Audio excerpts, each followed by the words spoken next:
The cerebrum, we have some gyri and sulci. These impressions are the sulci, and here we have the gyri. We have four important fissures. This is the central fissure or sulcus, the central sulcus. This is the lateral sulcus. It has the anterior limb, anterior horizontal part, anterior ascending part, and the posterior ramus or posterior limb.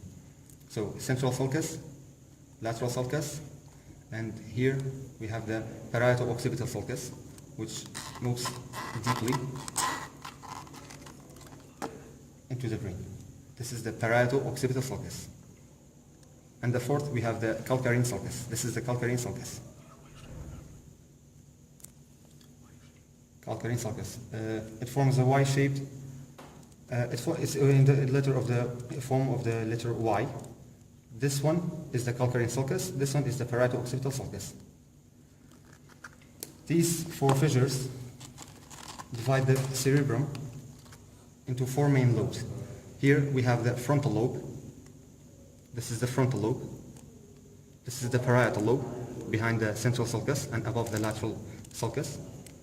Below the lateral sulcus we have the lateral lobe, and posteriorly we have the occipital lobe.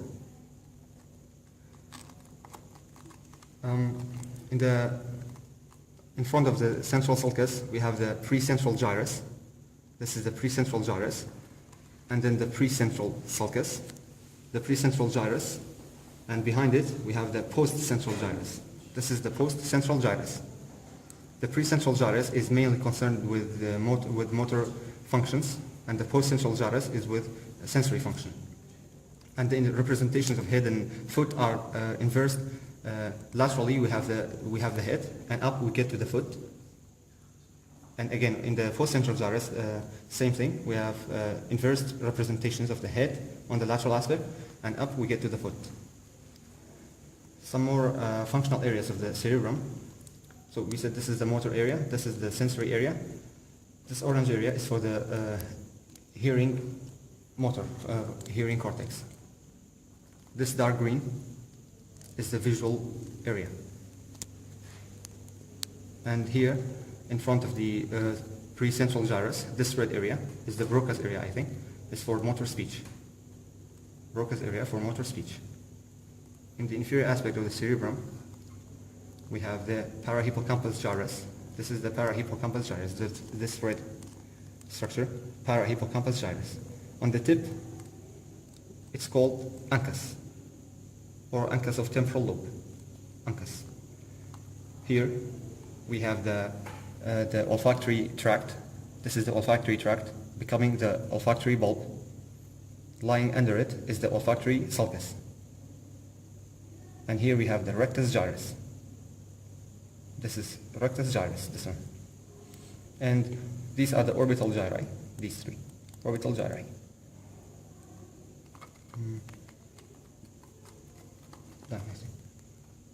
The left cerebral hemisphere, mainly talking about the corpus callosum.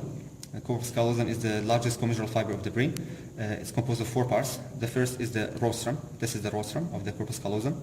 Here we have the genu, and then the body, and the splenium. This is the septum pellucidum that separates the two lateral ventricles. Above the corpus callosum we have the callosal sulcus. This is the callosal sulcus. And above that we have the cingulate gyrus. Above the cingulate gyrus we have the cingulate sulcus. This is the cingulate sulcus.